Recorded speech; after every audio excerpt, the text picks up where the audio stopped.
Look, I opened this jar of rotten baby food, and well, a butterfly came out. Your set was wonderful. You did so. I was erupting with laughter on the inside, and you're like,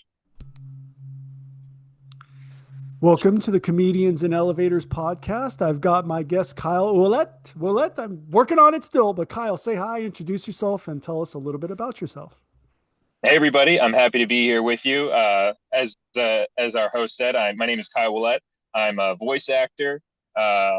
Just recently was featured. I was honored to be featured as the narrator for New York Times bestseller James Bradley's newest audiobook, Precious Freedom, which is about the Vietnam War. Highly recommended on Audible today.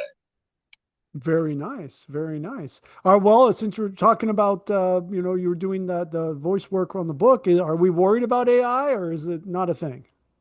It is definitely something that I'm constantly thinking about, and I would be lying if I said I wasn't worried about it. I think broadly, the corporatization of AI in voiceover will have a effect. I think there will always be room for human talent in voiceover. I think the bar of talent, you just have to be much, much better than before. Like commercials broadly, I think a lot of narration for like literature and text will be processed via AI in coming years. But I think if you want to be a human that's doing AI, doing voiceover, you've got to be like really, really good. So shoot for the stars now. Or just better than AI. Or better than AI. I think AI is going to keep getting better, but yeah, we have to keep providing a unique perspective. Right. Yeah, exactly. So until AI has a unique perspective, at which point I think we'll all be scared, right?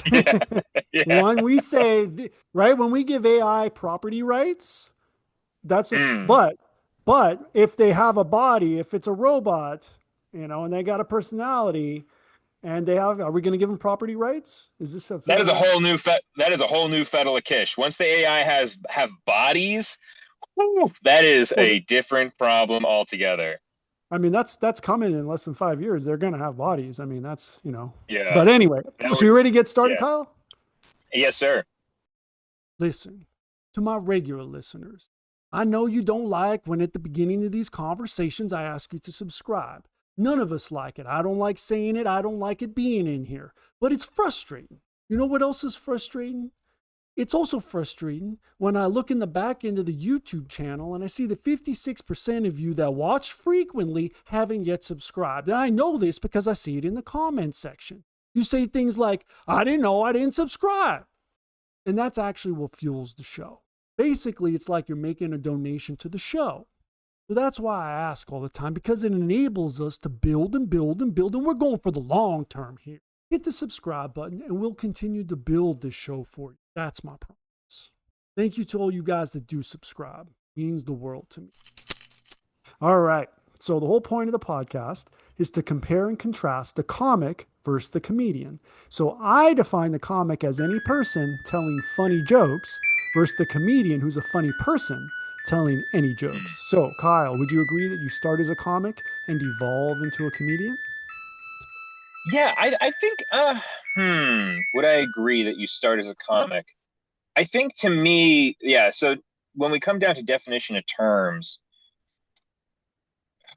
that is super tough. I think you would use that pretty fluidly, but can you repeat the definition again? So a comedian is someone who says anything would they just say stuff and it is funny, and that a comic, what was the definition for the comic again? It's the other way around. So basically the idea is it's two sides of the same coin.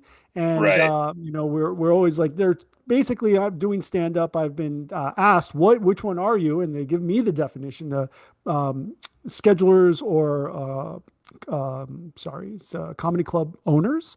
They want to know for schedule, like which, because basically a comedian will have usually more time between punchlines because they're a character, or a comic will have punchlines more often, 15 seconds or less, because they're constantly telling those jokes. So the idea that anyone can tell jokes, but can anyone be a character with a joke every minute?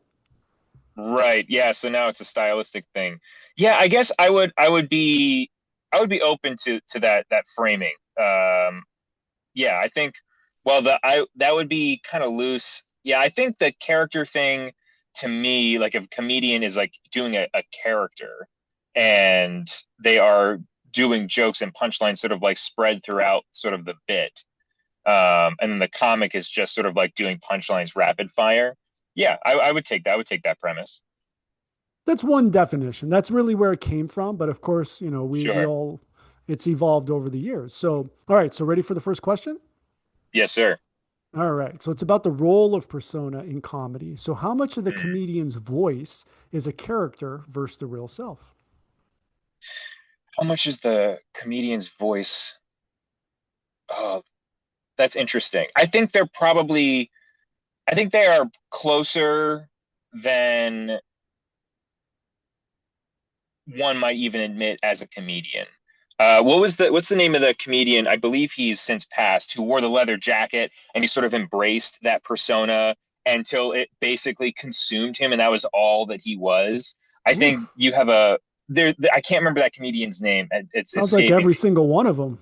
me. He like had this character that became so popular as part of his bit that it was the only thing that he became. But I Andrew think Dice Clay? I think that is it. Yeah, Andrew Dice Clay is, I think, the example of that persona sort of taking over in that sort of like Hyde and Jekyll kind of way. I think that the whatever persona comes out in a comedian still is sort of like a mirror. It may be like a strange mirror in a way that they feel like the person that they are wants to tell these jokes, but they can't, so they have to say it through this identification. But that is still part of who you are, but it's easier for you to be. It's so, I mean, to use like a term like from the hip hop world, Lil Dicky is this like dorky Jewish kid from the suburbs of Philly who feels like in order to be a rapper, he has to come up with this rapper persona because he feels like Hmm. a fraud. So I think but it's still who he is. So I think that that voice outside of the persona is still them. It's just sort of being refracted through identity. I like the way you're looking at it. Definitely. I'm going to go with that one. So does authenticity matter or is illusion part of the magic? Yes and yes. Illusion is totally part of the magic, and I think part of like being able to obfuscate like what whatever the receiver is or the consumer, the audience member, whatever they are receiving as part of like the magic is illusion. And I think when real jokes hit, it's because there is authenticity. There's an element of like that person tapped into something that is real and true, and that is what's funny. If you just tell a joke that is off the walls, like crazy wacky, but it doesn't really resonate as true at all, I think you mostly get crickets. So I think having an authentic view is what helps sell the illusion, right? Like the one of my day job, what I paid the bills with is 3D rendering and art, sort of corporate art. And the way you sell 3D renderings is not like by having it be literally photoreal, but believable. So it just needs to have a nugget of truth and authenticity, and then someone's brain will take care of the rest. And I think that's true with the authentic voice of a joke. And so far, it relates to your question. That's very interesting connection, especially for this podcast. So when you say for the 3D rendering, an element of truth, I guess is another way I could Mm. describe it. What would that be, both for the digital and for maybe the comedic? But in the digital, is it like one, say, chromatic aberration or Mm. vignette, or is there a particular, like you just hit this one and you got it? Yeah, so it's you kind of dissect it for like similarly, I imagine with a joke construction, you find like certain parts of it, like very important links in the chain that you're sort of like drawing in your audience member with. You're keeping them hooked. And so when it comes to like a digital shot, it's about finding something in the foreground or a background that you feel like that is you look at reference a lot of the time and you say that is going to trigger as real. So it's a material. Usually for me, it's the way light behaves with certain objects. Getting the lighting to be real sort of lulls a viewer into a sense of, oh yeah, this is real, and then they buy the rest of it. So I think in the way that that relates to a joke, it's about having beats that help keep them engaged, that help keep them following, so that when you reach the punchline, it is like a 1-2 setup, and they are ready for it. Got it. So basically, Beady, beady, you're beady, trying beady. not to slip into uncanny valley. Is that one way to put it? Yeah, that's a great way to put it. Absolutely. All right. So punching up versus punching down. Where do comics versus comedians stand on this? And let me put it in some historical context. Did Sure. a jealous medieval prince become the first comedian by killing the court jester? Right. I mean, that is a it is a comedic turn of expectation, right? I don't remember which William that was, or if it was a Henry. But like the idea of punching, but that is obviously punching down, right? Mhm. I think the heart. I think when you're punching down, the number of people laughing at your joke is immediately more limited. You're sort of like jerking off your friends within your same economic environment. But if Right. you're and or social environment, it doesn't how it's always have to be economic. But punching up is sort of like an active rebellion, which I feel like comedy is always because I think what what comedy does is it dares to say the things that you feel like you shouldn't, like the things that are normally inappropriate or might get sort of like a laugh and like, oh my god, I can't believe you said that. That is comedy. And to punch up socially, economically, whatever, and sort of say like the joke's on you, it doesn't matter. That to me is virtuous. Punching down can be I mean, it obviously can work. It's historically worked. But if I had to like, if we're talking about like, what's your thoughts on punching up versus punching down in comedy? I think punching up like 90% of the time, like that is gold. And it takes more courage to punch up than punch down, which I also think comedians are by and large a brave bunch. So, All right. I like that. I like the idea. So is the audience's agreement with the comedian a form of permission or alignment? oh, hold on. I think we cut out a second. You want to repeat that part? Is the audience agreement with the comedian a form of permission or alignment?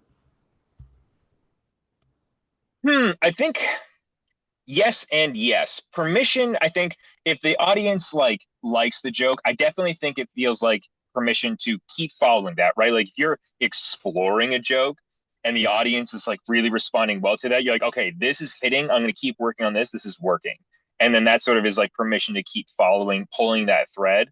And so I would say like if they're digging your joke, if they're really liking it, then you are in alignment with that audience. Now that could be a locality issue, like that could be sort of thing. Okay, this joke totally lands here in Austin, and then over here in Minneapolis does not land the same, and so then you have a misalignment. But I don't think audience, not necessarily that if an audience doesn't respond well, that it's sort of like a withholding of permission. Uh, there's that legendary set with Bill Burr in Philly where the audience just totally turns on them, turns on him, and it would appear from the outwards that he had lost permission to tell jokes, but he just doubles down, ripping on Philly culture, and they end up loving it. So he kind of turns that around. Okay. All right. So, cultural translation of comedy. So, how do jokes that work in Mm. one country bomb in another? Oh, I mean, just by virtue of, I mean, probably just by expectations and the way that jokes are sort of told, right? You have, and some people in different countries, just I think the stigma or the expectation of how you should react all the time is different. I've heard that, telling certain jokes in like, America, you tell that same joke in Germany and you feel like you're bombing because everybody's just very stoic and they're listening. And to them, they're being polite. And then afterwards, they'd be like, your set was wonderful. You did so. I was erupting with laughter on the inside, and you're like, okay, I really could have used some of that energy on the outside. So I think a Yeah. lot of it comes down to sort of cultural expectations and then norms. There was that big comedy festival in that the Saudis hosted that, and they invited a bunch of A-list talent. And and there for sure was jokes that you can't joke about that, you can't joke about this. So it's just about like who's in power and what the rules are, what the cultural taboos are. So a lot of it has to do with like knowing your audience. Okay. So, how does the silence when your joke doesn't land hurt? Physically, emotionally, or morally? Ooh, physically, I imagine the physical sensation is connected to the emotional one, and that is just like that dead open silence of free falling, and just that horrible feeling of like, I'm in a vacuum right now and I need to find my way out. And then morally, I think that would probably come down to, based on the joke, you'd have to sort of like tune that in a situation by situation basis, where if you feel like you've overstepped and you're like, I'm in really hot water right now, and then you might feel like, maybe I did something bad. But I feel like that, to be a little bit philosophical about the nature of comedy, you got to be willing to tread those waters a little bit if you want to do comedy. But I think emotionally, it is a sense of like shame and kicking yourself because you really thought it was going to land, and when you just hit dead air and the whole room is turned against you, and you just want to jetpack out, and that's just the worst, because that's embarrassment and shame. Everybody hates that. Yeah. So the shame part is the moral component. So yeah, there was two Okay. components there. Is one is the silence, and then there's everyone against you. These are two separate things. Would you agree? Uh, they could be two separate things. I think in that moment they would feel very much like one thing. Right. Yeah, definitely. So are comics more universal while comedians are more culturally specific? Hmm. Probably. If the premise that we're going off of is that a comedian is sort of like doing a persona and they're doing like a character, then it is probably way more locked into a zone. Like because if you can't just take that character and put them anywhere. Whereas if as a comic is speaking more anecdotally and like has fabric and has written jokes with like specific punchlines about like an idea, that might translate more universally. Okay. So crowd work versus crafted work. So if Mm, comics riff like influencers mhm, in the comments section and comedians mhm. perform like in reaction videos, where's the sweet spot? Hmm. I think the sweet spot, if I had to put percentage on it, I would say 80-20. I have very strong feelings about crowd work. I I hate it if I'm at a show or I'm watching a show and the comedian only does crowd work, because I'm like, Right. dude, I want to know that you have sat down and wrote jokes. Like that's what I want. That I want to know that you are funny, not what do you do for work? What do you do for work? What do you how you have? What do you have? What are you eating? What are you drinking? Like, dude, tell me a joke, and then I'll tell you what I do for work. Like, because I thought this is what you do for work. So for me, I feel like the sweet spot is, here I am, I'm telling jokes, and then for me, the best riffing would be in response to, like, you tell a joke, the audience responds, and you key off of one person's particular positive or negative response and take that as an invitation to sort of break up the flow and do some crowd work and sort of riff back and forth. Because then that shows, because I think that it's cool if you can show that you're quick, that you're witty, you're good under pressure, you can come up with stuff. And that shows that you're funny outside of the vacuum of just your jokes. But to me, like, the craft of making a joke is like 80% of the gig. All right. So what happens when a comic leans too much into crowd work? If they lean too much into crowd work, I think they just like the attention.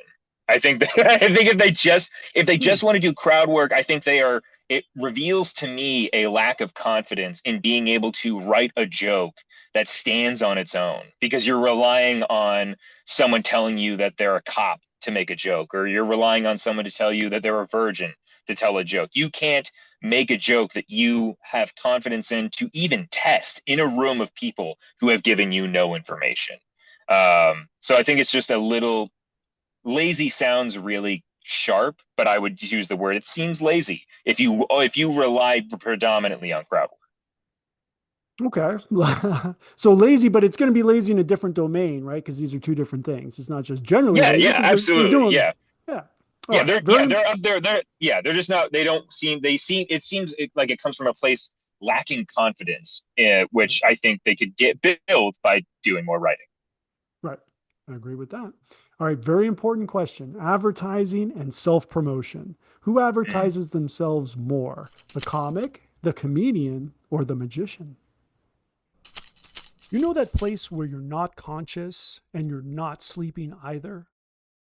That's your power bill to the electric company. Right here. I want us to be here with free energy, where the Wardenclyffe Tower meets the Eiffel Tower. But that's not where we are. We are here where you've got the utility and you've got residential solar. Between these two, we know which one saves you money. This is where we can go in the meantime. But this is where I want us to be now, and this can be done now. So let me deputize you to represent DOSE, Department of Solar Efficiency, and let's get on the podcast and get the message out today. See you soon.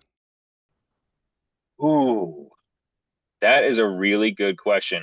Magicians totally have to be on the bottom of the list. I don't even remember the last time I saw a magician flick across my social media feed. I feel like comics are pretty plugged into advertising. I feel like, and it's not hard. Magicians, I don't know how you would even begin to advertise that because I feel like so much part of the magic is being there. But it's not hard for a comic to get a snippet, to get a clip, and advertise based on that.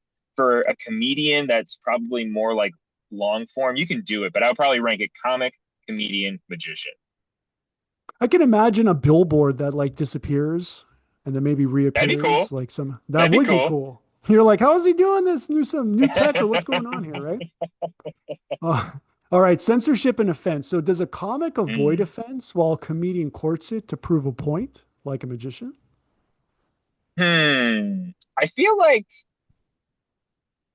I feel like a good comic or comedian, regardless of definition, should court with offense. I feel like it is something that like that feeling of discomfort when you feel offended is a human response, and it's part of the comedian's job to get you to look at that. It is part of, I think, like that uncomfortable laugh comes from a little bit of offense. And if you're not willing to laugh at yourself, then, you need the comedian to sort of like knock your head around with their jokes and make you feel like, we are going to talk about that thing that you think we shouldn't talk about.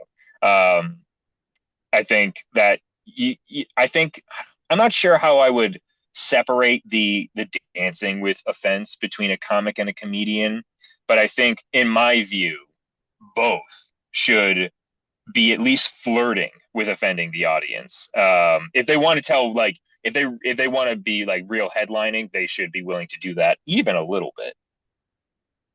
So who survives better in the cancel culture environment? The comic, the comedian, the magician, or the mudslinger?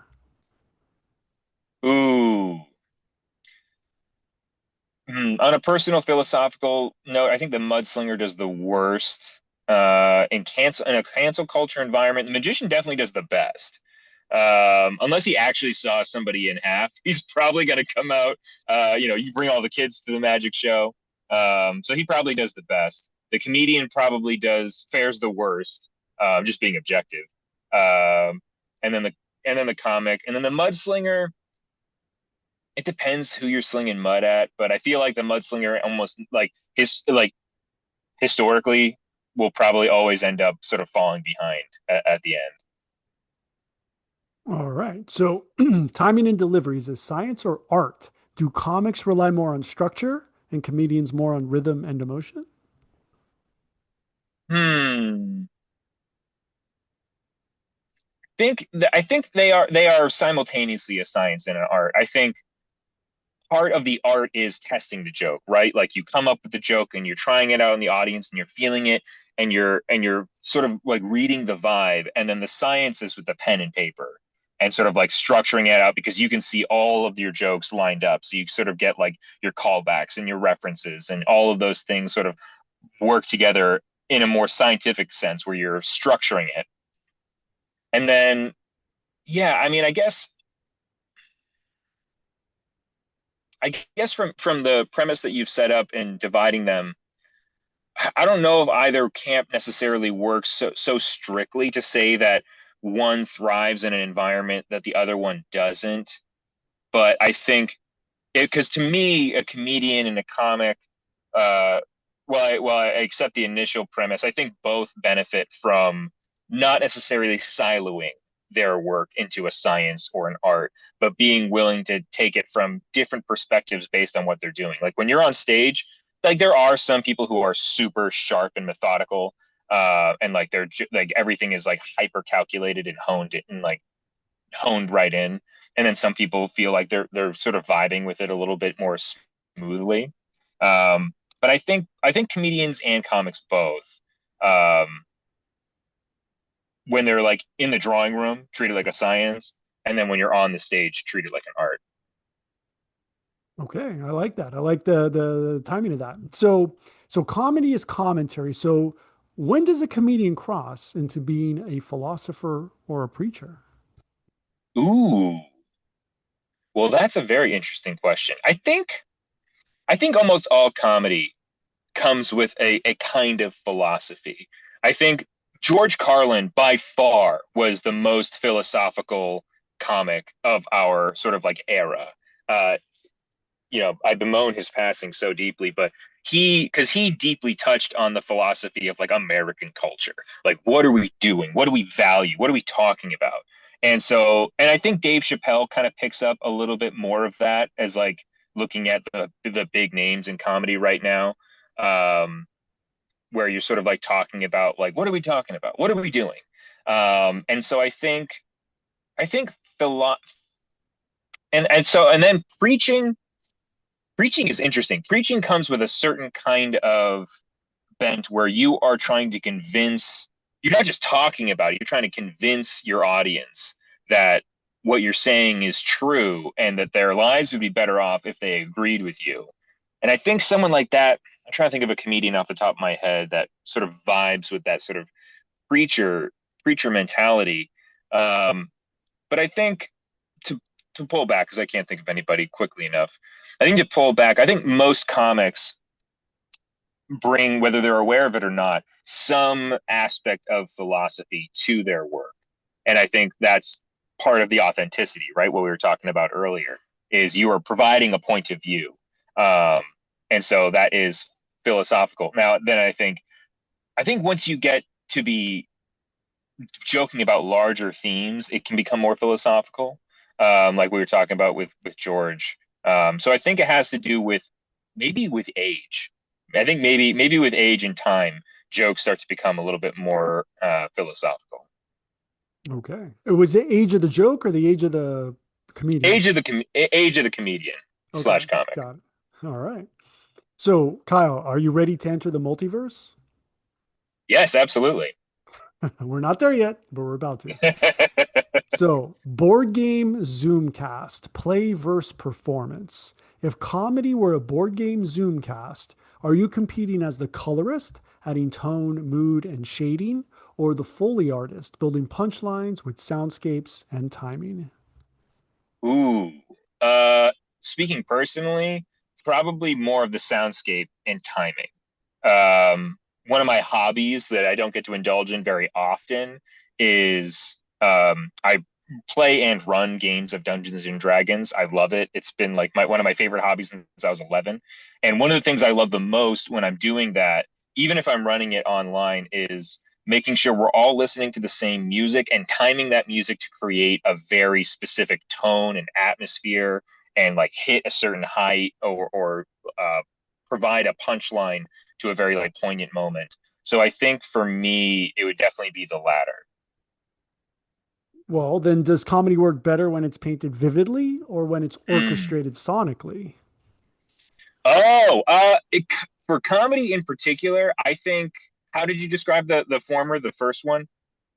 The colorist? Like colorist. I think, yeah, I think providing. I think that is Rob. I would probably pick that one. I think there is an element in successful comedy to where it is about timing and the way it sounds. I think that is like that is to me that is like the flourish. But I think like the heart of comedy is probably the color. Like the your like the splash that you give it is the beating heart of it. And then if you happen to have the added skill of, and I'm gonna say it and cadence it and time it beautifully, that is just like beautiful. All right. So it's not fundamental. It's an accent is the That would orchestration. be my take. Yeah. Okay. All right. So here on the Comedians and Elevators podcast, we have a tradition where the previous guest asks a question for the next guest. And the previous guest was Brian Herskowitz. And his question for you, Kyle, is do you know of any canceled comedians who did not deserve to be canceled? Ooh, that is a tough one. Canceled comedians who didn't deserve to be canceled. Trying to think. The first one that comes to my head now, and this is obviously this is a complex, treacherous waters. I think Louis C.K. What happened to Louis C.K. He's the first one that comes to my mind. I think was I think the backlash to him was appropriate based on his own actions, and I think he would say the same thing. And I think he's done a great job. I think he's certainly paved the way for being like, yeah, I kind of misused my power, and now I'm coming back. And like his sorry set was fantastic. Like he's still funny as hell. So like he's done a great job of sort of being canceled, stepping out of the light for a little while, and then coming back, and has just sort of like come back into comedy, and everything seems to be sort of moving forward relatively normally. So I don't know if he didn't deserve it. I'm trying to think of one who got canceled who didn't deserve it. I guess this is a You gap in my forget knowledge. if they don't come back, then they're just canceled, Yeah, and you're like, oh, they shouldn't have been canceled, but I forgot because they were canceled. yeah. I guess I didn't have anything funny to say after that. Right. What a shame. So, last question. Legacy. Who gets remembered? Will a comic's tight five survive time, or will the comedian's cultural point of view be more timeless? I think the cultural point of view will be more timeless because things typically repeat themselves. So whatever cultural touchstone that they're hitting will probably come back in some way historically. I think their tight five is it's more ephemeral. It's more about that specific moment. But I think their broader take, I think, will be more timeless. All right. So, Kyle, where can everyone find you online? You can find me online at Kyle O VO on Instagram, on TikTok. I'm not very often on TikTok.